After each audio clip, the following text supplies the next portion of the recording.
دوستو، انڈیا کی حکومت نے پاکستان کی جانب سے گلگت بلتستان میں انتخابات کرانے اور اسے صوبے کی حیثیت دینے کی کوششوں کی مذمت کرتے ہوئے کہا ہے کہ پاکستان اس علاقے پر غیر قانونی قبضہ کر رہا ہے۔ انڈیا کی وزارت خارجہ نے منگل کو ایک بیان میں کہا ہے کہ ہم نے رواں سال 15 نومبر کو گلگت بلتستان میں اسمبلی انتخابات کے اعلان کے بارے میں خبریں دیکھی ہیں اور ہم حکومت پاکستان کے اس اعلان کی مخالفت کرتے ہیں۔ انڈین حکومت کا دعویٰ ہے کہ جموں و کشمیر، لداخ اور گلگت بلتستان کے علاقے 1947 میں طے پانے والے معاہدے کے تحت انڈیا کے لازمی حصے ہیں۔ انڈیا اس علاقے میں تبدیلیاں کرنے کی تمام کوششوں کی مخالفت کرتا ہے۔ ایک بار پھر یہ اعادہ کرنا چاہتا ہے کہ پاکستان نے اس علاقے پر غیر قانونی قبضہ کر لیا ہے۔ یاد رہے کہ 16 ستمبر کو اسلام آباد میں گلگت بلتستان سے تعلق رکھنے والے صحافیوں کے ایک وفد سے ملاقات کے دوران کشمیر اور گلگت بلتستان کے امور کے وزیر اعلیٰ امین گنڈاپور نے یہ خبر بریک کی تھی کہ تمام فریقین کی مشاورت کے بعد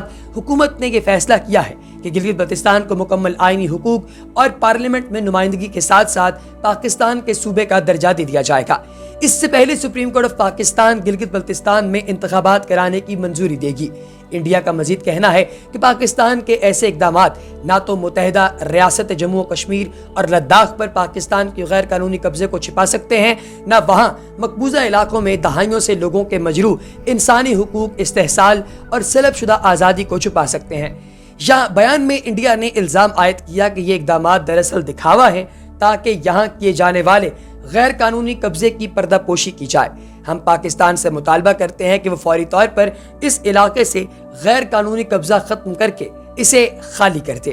برطانیہ سے آزادی سے قبل گلگت بلتستان ریاست جموں کشمیر کی ریاست کا ایک حصہ تھا، لیکن 1947 کے بعد سے یہ پاکستان کے زیر انتظام ہے۔ پاکستان انڈیا کے زیر انتظام جموں و کشمیر کو متنازع علاقہ سمجھتا ہے اور اقوام متحدہ کی قراردادوں کا حوالہ دیتے ہوئے وہاں رائے شماری کا مطالبہ کرتا رہا ہے۔ تاریخی لحاظ سے گلگت بلتستان کو ریاست کشمیر کی نوابی ریاست کا درجہ حاصل تھا۔ تقسیم ہند کے وقت گلگت بلتستان کے لوگوں نے پاکستان کے ساتھ الحاق کے لیے مقامی فوج کے خلاف لڑائی کی تھی۔ پاکستان کے قیام کے بعد حکومت پاکستان کو اقوام متحدہ کی قراردادوں کی روشنی میں کشمیر اور گلگت بلتستان کے الحاق سے متعلق رائے شماری کرانی تھی، جس کی بنیاد پر ان علاقوں کے انڈیا یا پاکستان کے ساتھ الحاق کا معاملہ طے کیا جانا تھا، لیکن سیاسی اور بین الاقوامی مصلحتوں کی بنیاد پر یہ کام تاحال مکمل نہیں ہو پایا۔ تاریخی طور پر گلگت بلتستان ریاستی جموں کشمیر کا حصہ تھا، لیکن سن 1948 میں مقامی لوگوں کی مدد سے یہ پاکستان کے زیر کنٹرول آ گیا۔